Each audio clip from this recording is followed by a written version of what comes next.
libro de Josué, el sexto libro de la Biblia. Recuerde que está el Pentateuco, Génesis hasta Deuteronomio, que fue de Moisés, y ahora hay una transición.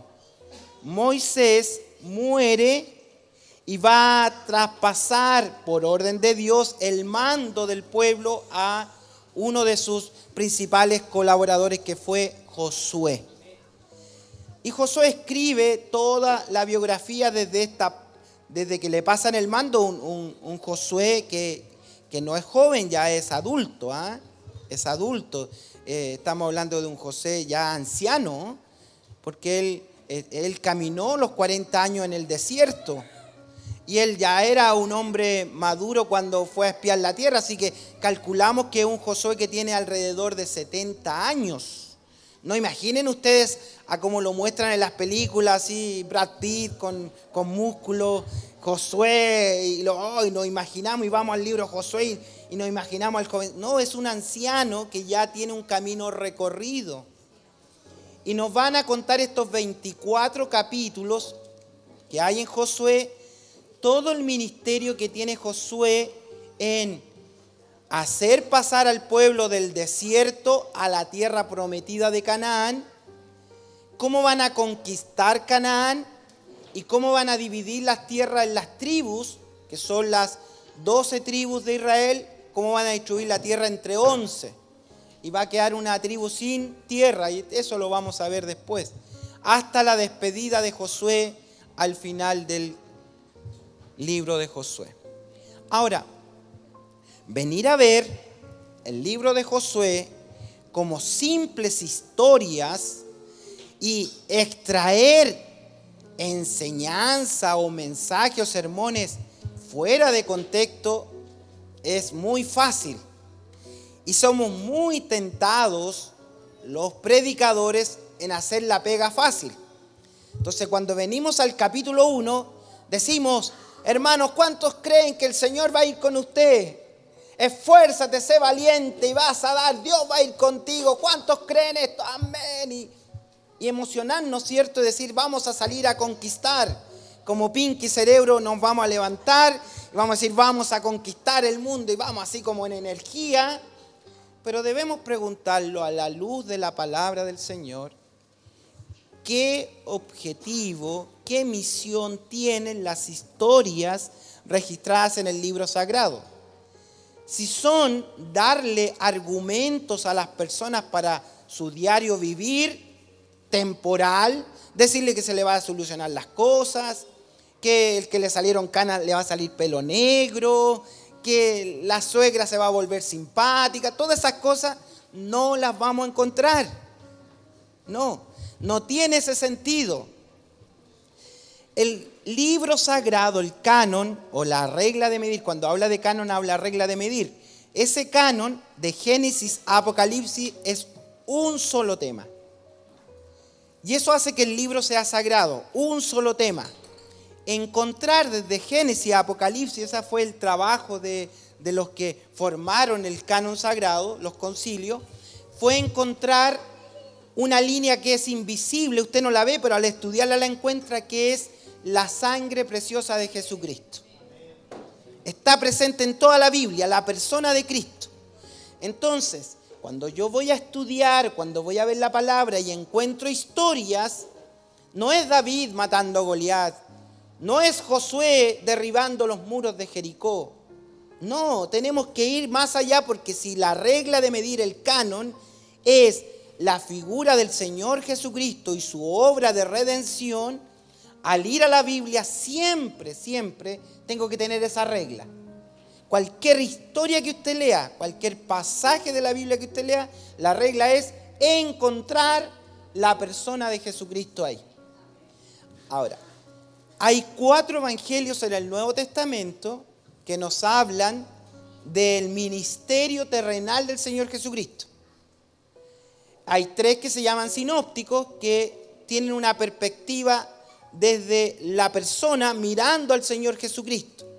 Y hay un evangelio, el 4º evangelio de Juan, que tiene la perspectiva de Dios mirando el ministerio de su Hijo. los 3 primeros se llaman sinópticos, se juntan y usted arma la historia y después lo complementa con la mirada que tiene Dios a través del Evangelio de Juan. Y ahí podemos comprender el ministerio de nuestro Señor Jesucristo.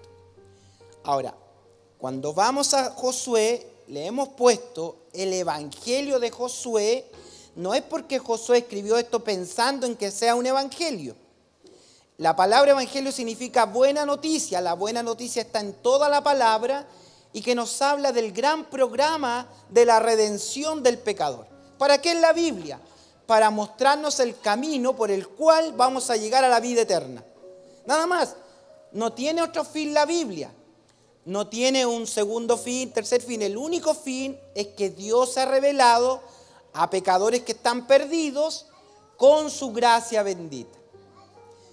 Todo esto lo digo porque vamos a entrar entonces al Evangelio de Josué para encontrar las buenas noticias de la redención dentro de estas historias. Y vamos a ir viendo diferentes historias que relata Josué con la mirada del canon sagrado del Evangelio. Y vamos a decir, ¿dónde está el Evangelio en esta historia?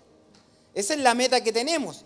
Entonces, cuando usted va a venir los próximos meses, 5 meses, 6 meses que vamos a estar, siempre vamos alterando, podemos hacer una pausa, el Señor nos dice nos da otro mensaje, está bien, pero en este tiempo, este año 2023, vamos a cubrir el Evangelio de Josué. Entonces, cuando leamos Josué y leamos una historia, ¿qué vamos a decir lo primero nosotros? Ya que ustedes estuvieron en la introducción. Esta introducción no es del sermón, es como de toda la serie. ¿Qué vamos a decir nosotros? ¿Cómo está la gracia ahí? ¿Cómo está la redención ahí? ¿Cómo está la obra de Cristo en esta historia? Y usted va a tener, si quiere, se va leyendo porque va a ser capítulo por capítulo. El próximo sermón va a ser el capítulo 2. Usted puede tener la semana y dice, Señor, ¿cómo veo la redención en este capítulo 2? Después, capítulo 3, Señor, ¿cómo veo el programa de la redención acá? Y esa va a ir siendo nuestra tarea. Entonces ustedes van a venir mucho más preparados a la hora de abrir el sermón y yo me voy a ocupar mucho menos tiempo en hacer la introducción. ¿Sí? Entonces, si entre todos hacemos el trabajo, nos va a ir mucho mejor. Y lo que esperamos en el Señor, que todos seamos edificados en la gracia del Señor. Amén. Vamos a ver entonces, para inaugurar esta serie,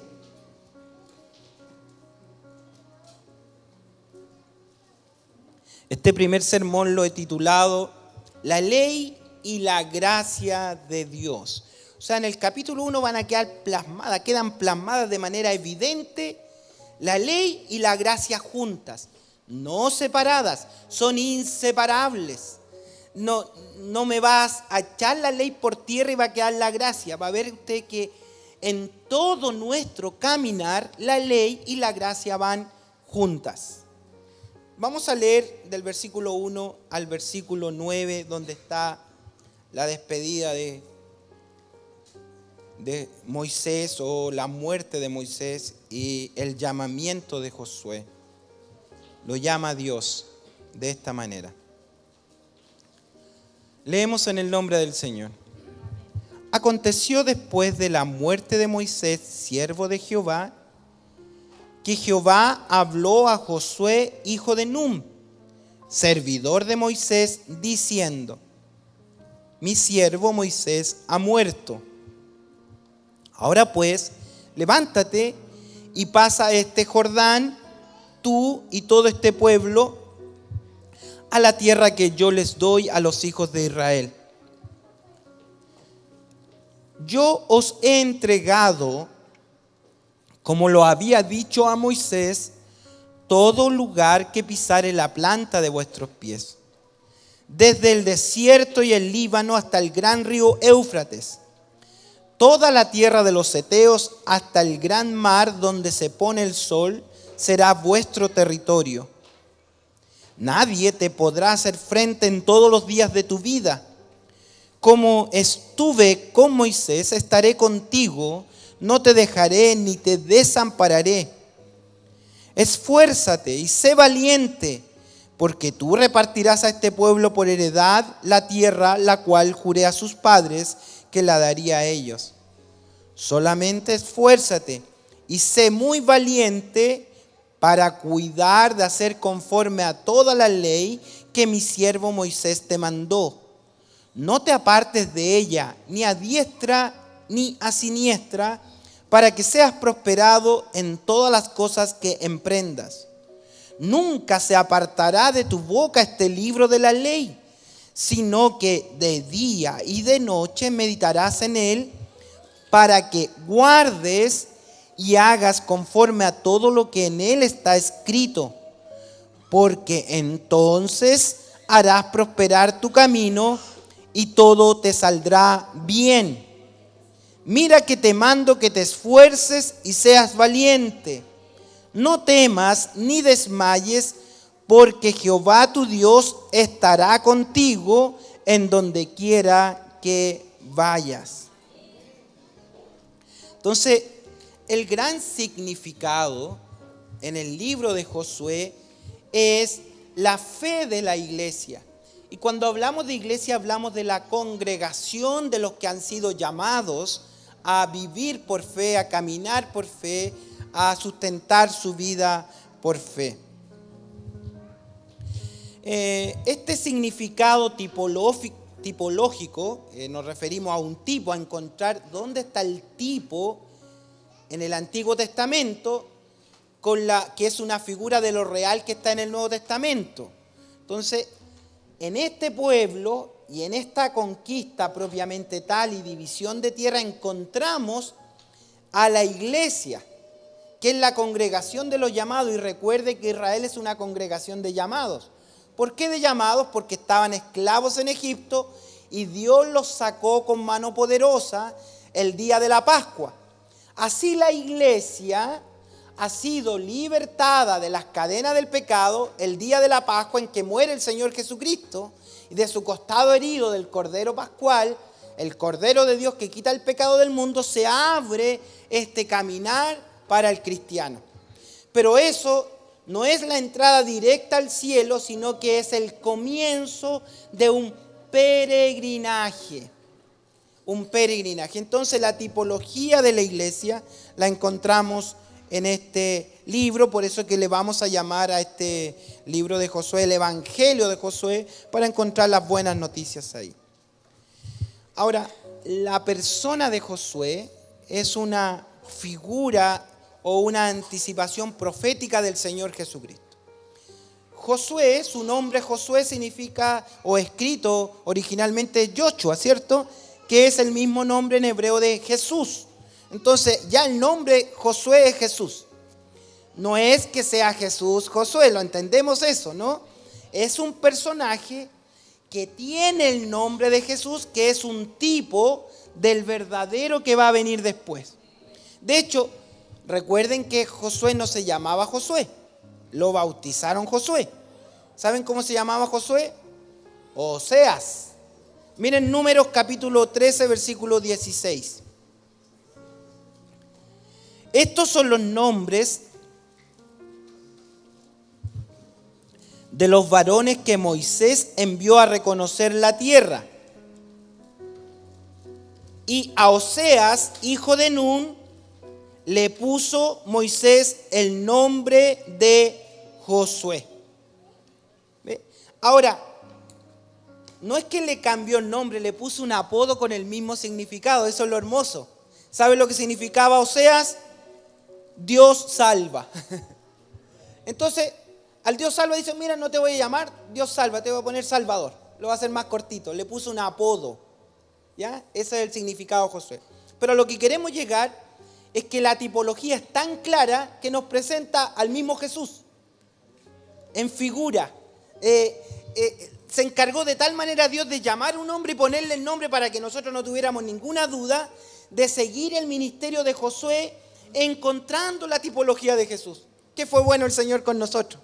Por eso podría haberse llamado Macabeo, podría haberse llamado Lutero, no sé. Se llamó Jesús para que nosotros encontremos ese significado.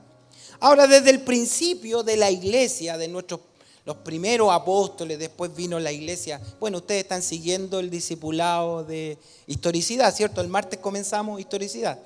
Y ahí hablamos de la iglesia en los tiempos. Y bueno, La iglesia perseguida y tuvo unos precursores muy importantes. Uno de ellos se llama Orígenes, que lo vamos a ver en el discipulado. Bueno, él dice esto, él dijo esto porque hace ya 20 siglos. Dice que hay un paralelo espiritual entre Josué, que condujo a Israel a la victoria, abatiendo reinos, ciudades y enemigos. Ese fue el ministerio de Josué. Y este paralelismo a tal grado es tan significativo porque Cristo, el Señor nuestro, guía el alma y le proporciona la victoria sobre los imperios de la muerte, sobre las tinieblas, sobre vicios y sobre pasiones.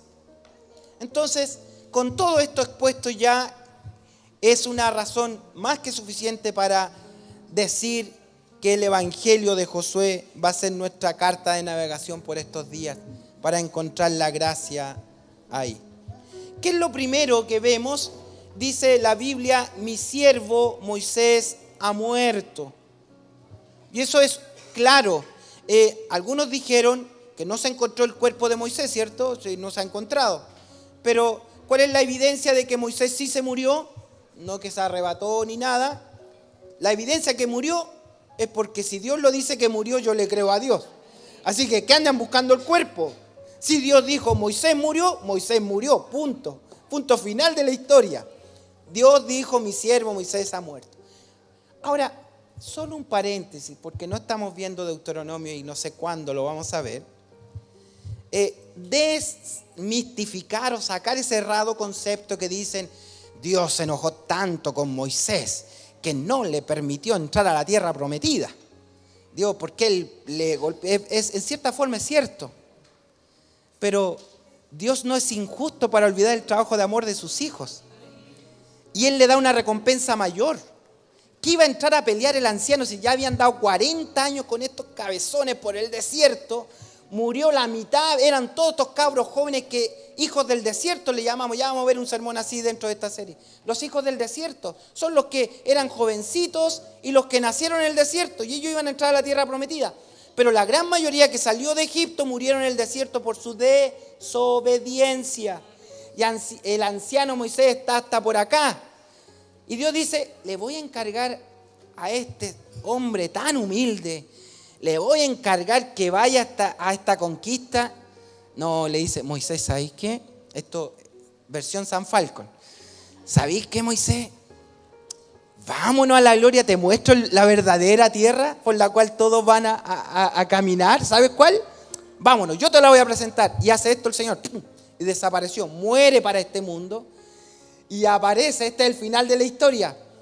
Esto es grandioso. Se va Moisés, y en el tiempo de Dios está ya gozándose y aparece de nuevo, y él conoce, no la tierra de Canaán, conoce la heredad misma que es Cristo, lo conoce. Cuando se transfigura Jesús, aparece Moisés y Elías y lo mira. Fue maravilloso ese momento. Moisés, levantado y lo traen acá y le muestran, mire esto es lo verdadero. O sea, si ese no es un premio tremendo. Entonces, no, Dios no lo castigó, no lo dejó entrar a la tierra prometida, le dio un premio mayor porque Dios es justo. El pueblo ha caminado 40 años. Vuelven al mismo lugar donde estuvieron hace 38 años atrás. 38 años atrás. Vuelven al mismo lugar que es Cades Barnea, frente al Jordán, para entrar a la tierra prometida. Ahí están. Y ahora les toca de nuevo pasar. Hace 38 años atrás, este mismo Josué fue el que había vuelto de ir a mirar la tierra. Cuando vuelven y ellos dicen, ¿se acuerdan los 2 espías? Y 10 dicen, no, son gigantes y todo. Y se para Josué y Caleb, que era un joven en ese tiempo de 40 años aproximadamente, y se para y dice, no, si Dios está con nosotros los comeremos como a pan, dice. Y el pueblo los quería apedrear, lo quiso matar. Bueno, lo mismo hicieron con Jesús, lo apedrearon, lo mataron, lo crucificaron a él. Bueno, estar en el mismo punto y ahora es decisivo, ahora es tomar la decisión de entrar a poseer la tierra. En ese punto estás. Y Dios le dice, mi siervo Moisés ha muerto. Ahora pues, ya déjense de lamentar, el pueblo estaba triste, por cierto, levántate y pasa este Jordán.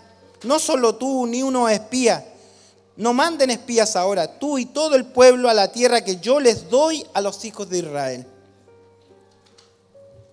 Ahora, esto parece una simple historia, ¿cierto? Mi siervo Moisés ha muerto, pero en el significado del Evangelio, lo que está diciendo es que todos esos por el desierto murieron a causa de la ley. Que las obras de la ley no pueden salvar a nadie. Que es absurdo para el hombre tratar de salvarse por las obras de la ley. Las obras de la ley hacen que el pecador muera en su desierto, quede tendido en el camino. Entonces por eso que Moisés tenía que salir de escena, porque Moisés es el administrador de la ley.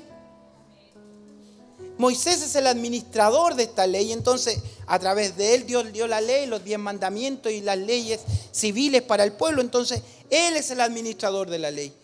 ¿Qué pasa? Moisés ha muerto.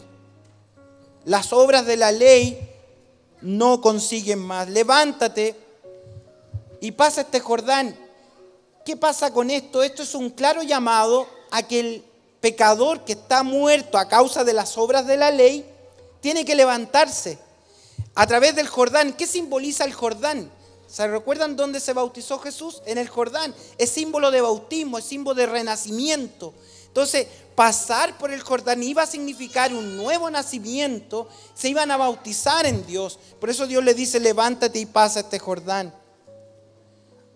Ahora, el Señor, Dios le dice a Josué una promesa maravillosa. La tierra que yo les doy. No dicen que ustedes ganaron.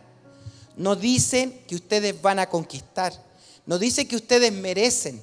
¿Qué dice? A la tierra, párense, levántense de las obras muertas de la ley, pasen el Jordán por el bautismo y vayan a poseer lo que yo les doy por gracia. Y no tiene que ver con cosas materiales en el Evangelio, tiene que ver con cosas espirituales. Las obras de la ley a nosotros nos matan como mató a Moisés. Pero al pasar por el bautismo, el nuevo nacimiento y conocer a Cristo, nuestro cuerpo va a ser transfigurado como fue transfigurado el cuerpo de Moisés, que su rostro resplandece como la luz del sol. ¿Cuál es la promesa para los salvados? Justamente eso, que se va a producir en nosotros una metamorfosis, va a haber un cambio de nuestra esencia y vamos a ser seres espirituales. Entonces, en este concepto, aquí en el capítulo 1 vamos a ver estos dos conceptos moviéndose. Y estos van a ir amalgamados unos a otros. Siempre van a ir unidos. La ley y la gracia. Por eso que el sermón de hoy lo llamé la ley y la gracia de Dios. Porque tenemos que encontrar que están juntos. No pueden ir separados. Y espero que en unos minutos más, al concluir el sermón de hoy, comprendamos cuál es la razón de que la ley y la gracia tienen que ir juntos. Y vamos a encontrar gran bendición en ellos. Ahora, la ley y la gracia de Dios son manifestaciones distintas del carácter de Dios. O sea, cuando hablo de gracia, cuando hablo de ley, no estoy hablando solamente de algo que se manifestó separado de Dios. La gracia y la ley, o la ley y la gracia, es una manifestación más de los atributos de Dios, como santo, justo, bueno, inmortal, omnipotente, omnisciente. Gracia, ley, es una manifestación del atributo de Dios. Entonces no podemos decir que la gracia va a anular la ley. La gracia no anula la ley. La Biblia entonces nos va a enseñar a colocarla una al lado de otra. Quiero hoy que veamos estos dos conceptos en este sermón. Primero, la ley de Dios es un principio divino que no se negocia ni se cambia. Tenemos que entender, porque hay hasta un himno que está en los himnarios, en el Santo Himnario, dice, ya la ley no pide más. Borren ese himno del himnario, por favor, porque la ley sigue vigente. La ley no se puede transar, es un principio divino que no se negocia, no se cambia. Va a permanecer vigente. Ay de nosotros si no existiera la ley. Vamos a aprender a amar. Por eso que el salmista decía, cuánto amo yo tu ley. Noten los versos, por favor, que le dice el Señor a Josué en el 7 y en el 8, que va a ser la base de este punto. Le habló a Josué, le contó, pero miren el 7, le hace un llamado solemne el Señor a Josué, un llamado que usa verbos imperativos. Parte diciendo solamente. Cuando me dicen solamente es que es lo que necesito, ¿cierto? Deja tu manera de pensar, deja lo que tú crees, deja tu religión, deja tus conceptos, porque algunos quieren venir a Dios a alcanzar la gracia con sus conceptos, con lo que piensa la sociedad, con lo que piensa el entorno. Este texto, el libro de Josué, el capítulo 1, se usa mucho para la prosperidad, porque dice va a prosperar, lo dice 3 o 4 veces. Entonces, ¿qué le dice? Solamente esfuérzate y sé muy valiente. Y yo podía quedarme con esas dos indicaciones y buscar los sinónimos. ¿Qué es lo que es esfuerzo? Es poner energía, ¿cierto? Es poner ganas, es poner fuerza. Esfuerzo, eso es. Sé valiente, o sea, tenemos que ser intrépidos, valientes. Podríamos usar eso. Y podía yo dejar todo el sermón hablando del esfuerzo humano, de la valentía humana. Y yo he escuchado de todo tipo de cosas. Inclusive decirle a los hermanos, no hermano, usted no era tan valiente en el mundo. No era tan valiente, usted decía yo pago la cuenta. No era tan valiente el mundo que usted se paraba el auto y le pegaba un par de combos y ahora las cosas del Señor no es valiente.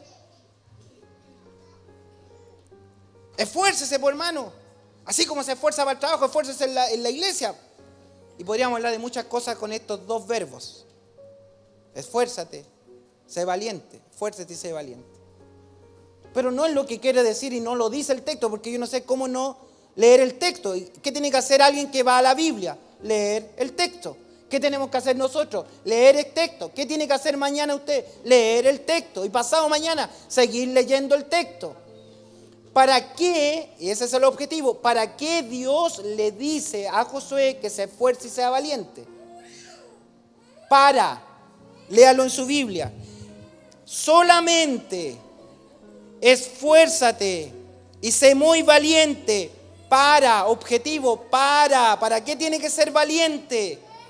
Para hacer conforme a toda la ley que Moisés te mandó. ¿Para qué tiene que ser valiente el cristiano? Para hacer la ley, para cumplir la ley, para andar por la ley, le dice. Ya vamos a explicar cómo se manifiesta la gracia, porque alguno puede estar ahí, ay, pero ¿y la ley? No te apartes de ella, ni a diestra, ni a siniestra. ¿De qué? De la ley. No te apartes de la ley, ni a diestra, ni a siniestra. No vayas por tu propio camino, no hagas la vida como tú crees. Mantente conforme a esta ley. Le sigue diciendo, voy a dejar ese prosperado, esa promesa, la vamos a dejar para el otro punto, pero hasta ahí. Versículo 8. Nunca. ¿Qué es lo que es nunca? Nunca. Jamás. Nunca se apartará de tu boca este libro de la ley. ¿Qué tienes que hacer? De día y de noche meditarás en él, para que guardes y hagas conforme a todo lo que está escrito. Ve que la ley de Dios, la palabra de Dios, el comunicado de Dios es un principio que no se negocia ni se tranza. No puedo decir la ley ya no existe. Es como decir que una parte de Dios no existe, porque la ley es Dios, es un atributo de Dios. ¿Qué le está diciendo Dios a Josué? Josué, van a entrar a poseer la tierra que yo les doy por gracia. Van a entrar a una nueva dimensión, a una nueva vida. Van a empezar a vivir por fe, no por obras, porque por las obras de la ley murieron. Y en las obras de la ley lo que tenía que pasar todos los días, una nube que los cubría, una columna de fuego que los cubría, pan que caía del cielo. Y ellos vivieron por la ley como pollitos. Y más encima fueron idólatras y murieron. Miren, ahora no hay nube, no hay maná, no hay columna de fuego, no hay dirección que seguir, veo solo un camino. ¿Y qué voy a hacer si ya no tengo la nube? ¿Qué voy a hacer si no tengo la columna de fuego? ¿Qué voy a hacer si no tengo el pan que cae del cielo? ¿Qué voy a hacer? Y el Señor le dice, no, tienes la palabra que yo les he hablado. Ella tiene que ir contigo, no te puedes apartar de ella ni a diestra ni a siniestra, porque donde tú lleves la palabra por el camino que vayas, yo voy a ir contigo. No dejes la palabra, no te apartes de la palabra, vive en la palabra. Entonces, ellos van a ser comisionados por Dios a esforzarse en la palabra.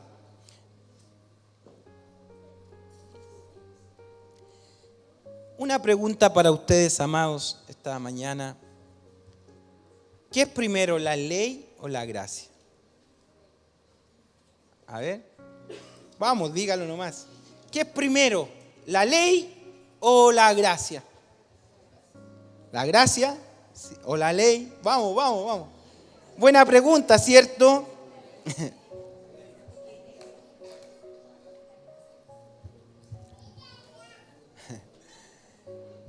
Dios no tiene ninguna obligación con nadie. Él es soberano. Y miren, si yo digo que la ley es primero y la gracia es después, estoy diciendo que los israelitas cumplieron la ley para ser libertados de Egipto. Y en realidad fueron libertados de Egipto por gracia. Y después que fueron libertados por gracia, les dan la ley. Todas las cosas las recibimos primero por la gracia de Dios. En la gracia de Dios usted fue predestinado, elegido, llamado, salvado. Y Dios le da su palabra, sus preceptos para que usted camine en su palabra y en su verdad. No puedo dejar la ley de Dios de lado, sino que siempre la ley de Dios va a estar presente en mi vida. Sabemos que la promulgación de la ley está en el Éxodo y se la dio Moisés al pueblo, ¿cierto? Y antes de esa promulgación existía la ley. Sí existía la ley. Dios la comunicaba individualmente. La primera ley: puedes comer de todo lo que quieras excepto de este árbol. El día que comas de él, perecerás. ¿Cuál era la palabra que tenía que tener Adán en el huerto del Edén todos los días de su vida? ¿Cuál era la palabra? Dios me dijo, no se me vaya a ocurrir desviar mis pasos al árbol. No debo ir al árbol. Esa era la palabra de Dios en su vida. Si tú obedeces, vives. Si desobedeces, mueres. ¿A qué transgredió? ¿Qué transgredió Adán? La palabra del Señor. Luego sigue la ley, por ejemplo. Caín mató a su hermano Abel. ¿Y con qué ley fue juzgado Caín si no existía ley? ¿Vio que existía? Dios lo juzga porque es un transgresor a la ley. Abraham tenía la ley.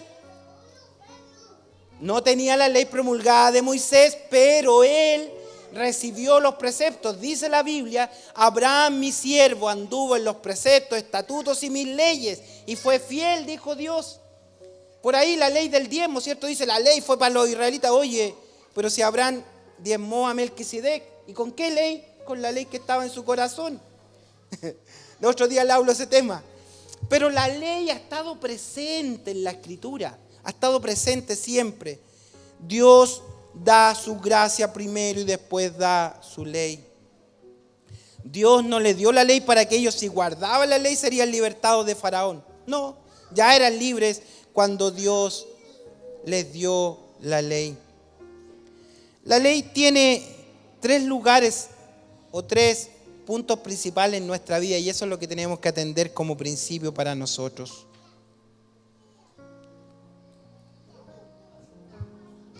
¿Cómo sabemos si estamos agradando o desagradando a Dios con nuestros actos? ¿Cómo saberlo? ¿Cómo saber qué es lo que a Dios le agrada? ¿Cómo sabremos cuál es la voluntad de Dios? No, que siempre la gente, ¿cuál será la voluntad de Dios? Cristiano también dice, ¿y cuál será la voluntad de Dios? ¿Cómo saber si estoy en la voluntad de Dios? ¿Cómo saberlo? A través de su palabra, a través de su ley. Entonces la ley es civil. ¿Qué significa? Va a darme parámetros civiles, morales, para que yo conduzca mis pasos de acuerdo a la voluntad del Señor. ¿Cómo saber si estoy o no agradando a Dios? Usted no agrada a Dios por venir más o menos veces a la iglesia, por colaborar con una suma de dinero. No, usted agrada a Dios con guardar su palabra, amar su ley, dirigir su paso. Entonces, cuando yo voy a la Biblia es un escáner a mi vida y veo si estoy o no estoy agradando a Dios. Pero va a pasar algo, le aseguro. Usted va a encontrar algo en sus miembros y va a decir como el apóstol Pablo: miserable de mí. Yo quiero hacer lo que esta palabra dice. Yo quiero hacer lo que tu ley manda. Yo quiero andar en esta, pero encuentro una realidad en mis miembros que es contraria a esta ley. ¿Y qué hacemos entonces? Ley no puede ir separado de gracia.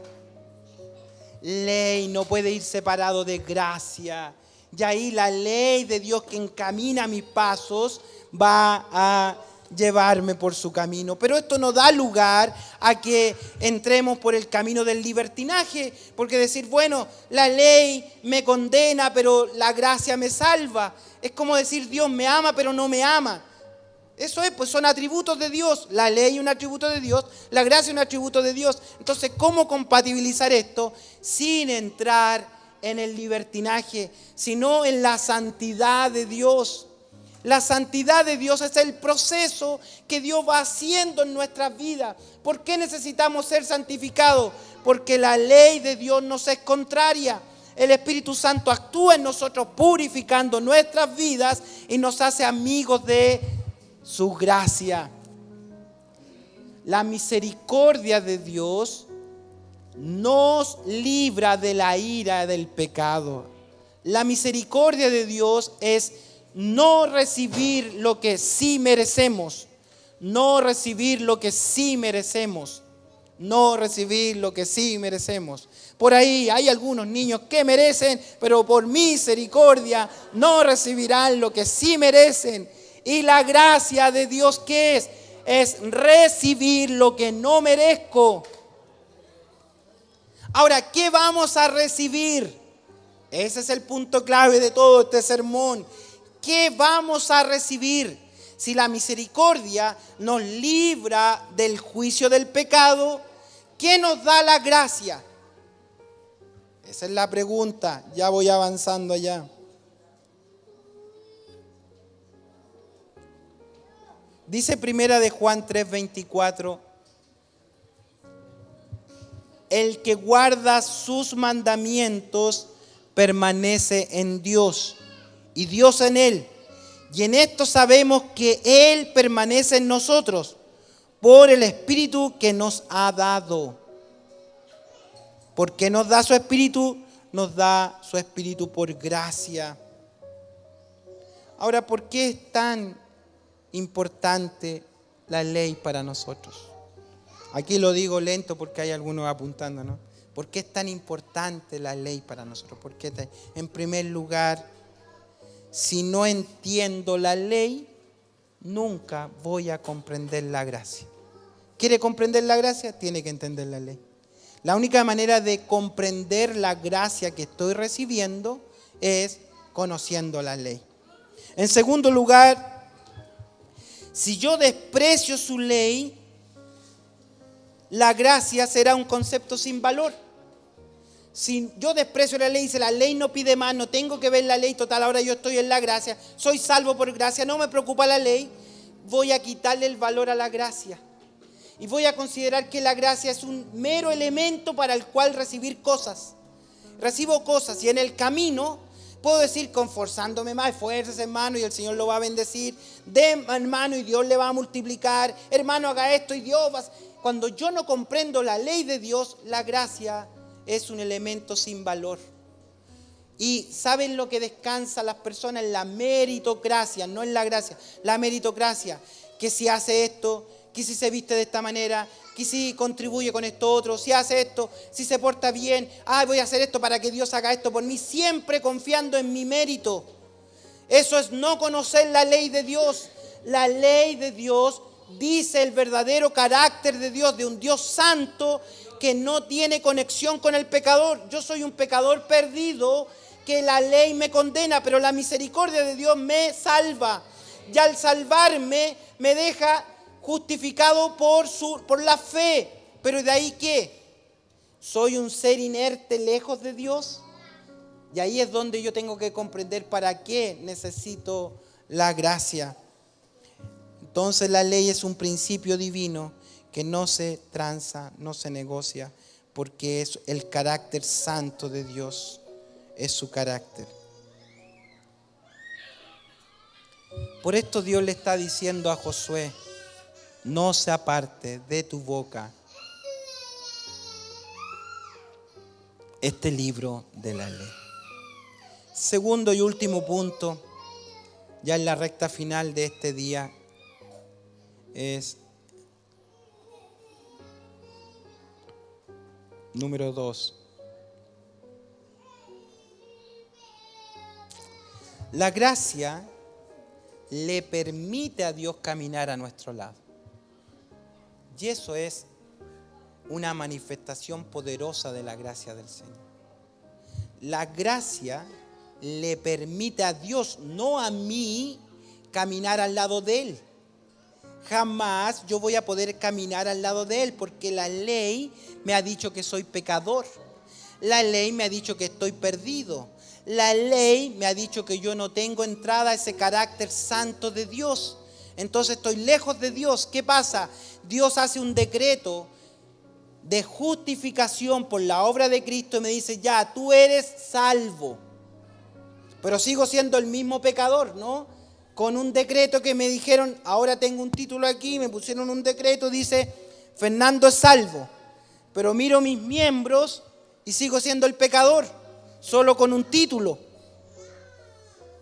Entonces, ¿para qué es la gracia? Esto que pasó, este título es la misericordia. Pero yo necesito gracia.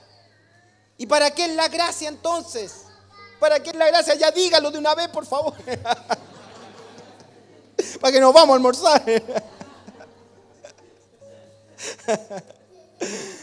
Ay, Señor. La gracia es una expresión del carácter de Dios. Su carácter amoroso. Su carácter de cuidado. Su carácter de amor. Su carácter de relación. Él quiere relacionarse en gracia. La gracia es amor. Dios quiere relacionarse con su creación, con sus seres creados, con los hijos suyos. Pero hay algo que separa el carácter eterno de Dios, su amor, está separado del pecador, porque el pecador, aunque tenga un título de justificación, está en pecado. Entonces, ¿cómo hacemos para que Dios quiera caminar con este pecador perdido que ha sido justificado para entrar a la vida eterna? ¿Cómo lo hacemos?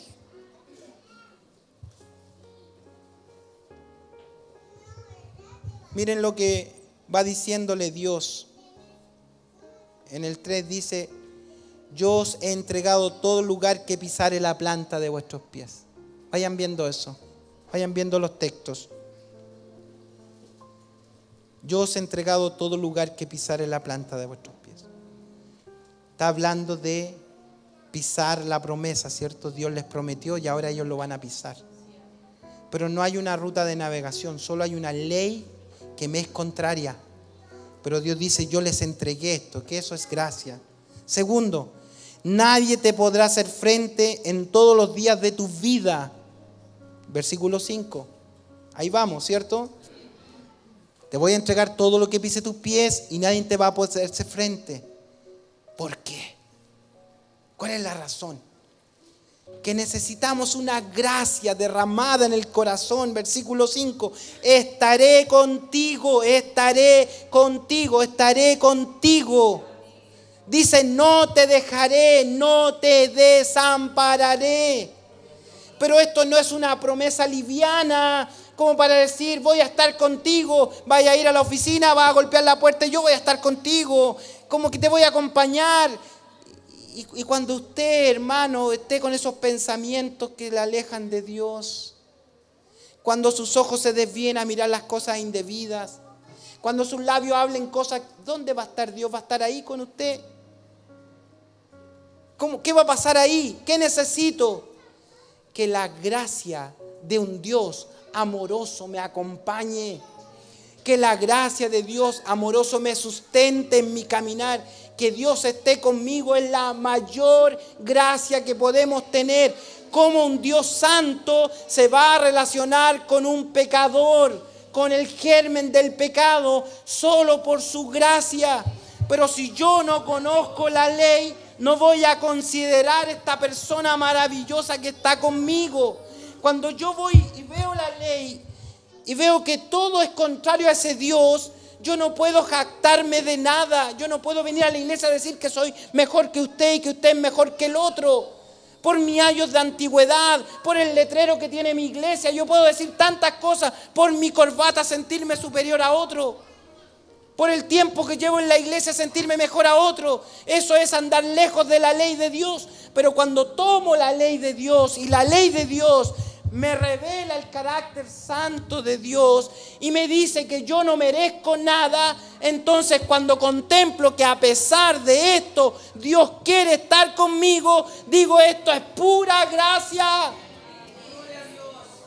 El que yo esté predicando hoy, digo, Señor, es pura gracia, porque mis miembros me alejan de ti, pero tú en tu gracia has prometido estar conmigo.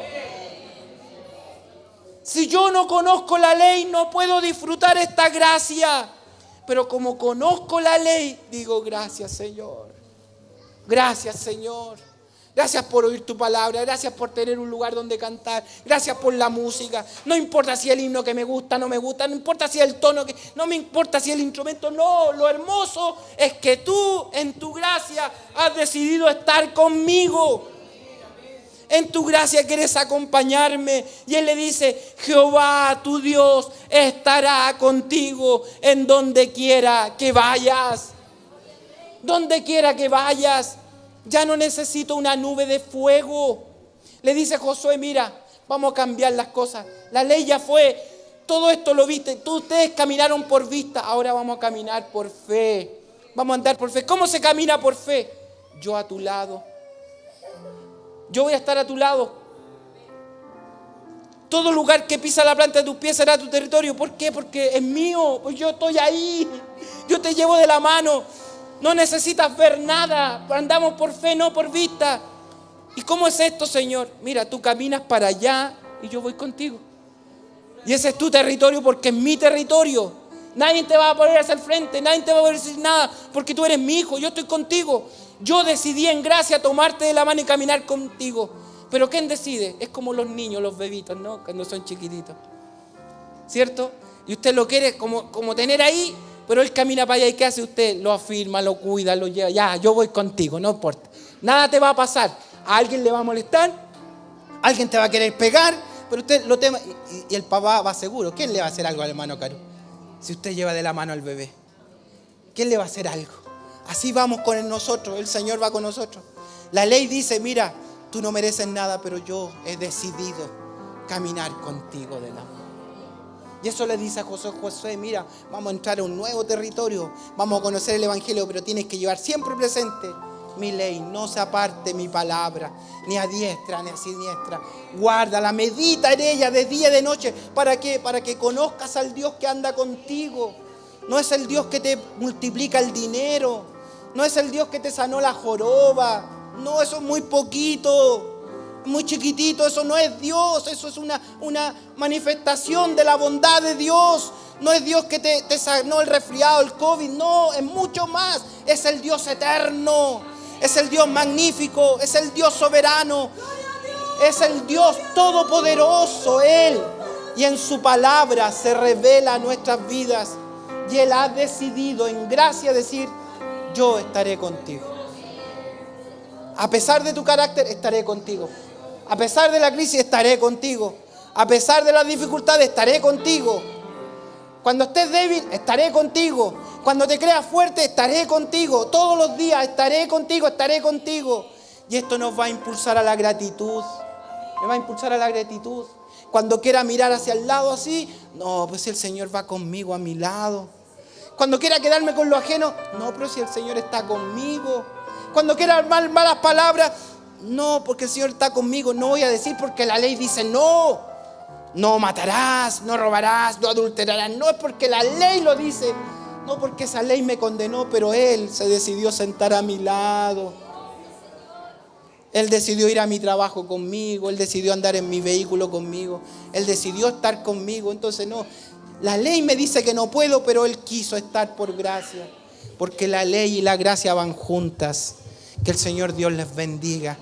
Hermano, el consejo final. Disfrute la gracia. Disfrute la gracia, disfruta la gracia. Jamás miremos a nadie, ni en la iglesia ni fuera de la iglesia, no miremos a nadie con sospecha. No, a nadie no, he visto esos viejitos arrugados mirando todo con sospecha.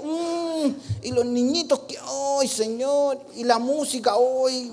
Y esto y lo otro, y el templo y el aire y la cuestión, y toda la vida peleando. Perdiendo el tiempo en el culto cuando Él ha decidido sentarse al lado de mi vida. Y aquí vengo a adorarlo a Él porque Él decidió darme su gracia. Eso es el Evangelio. Que Él decidió estar conmigo donde yo quiera que vaya.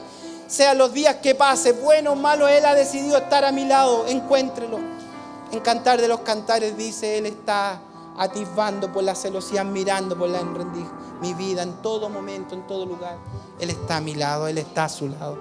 Hermana, Él está a su lado. Por gracia, Él está a su lado. Él está en su casa por gracia. Él lo acompaña por gracia. Esa es la verdad del Evangelio. Vamos a orar, vamos a darle gracias al Señor esta mañana.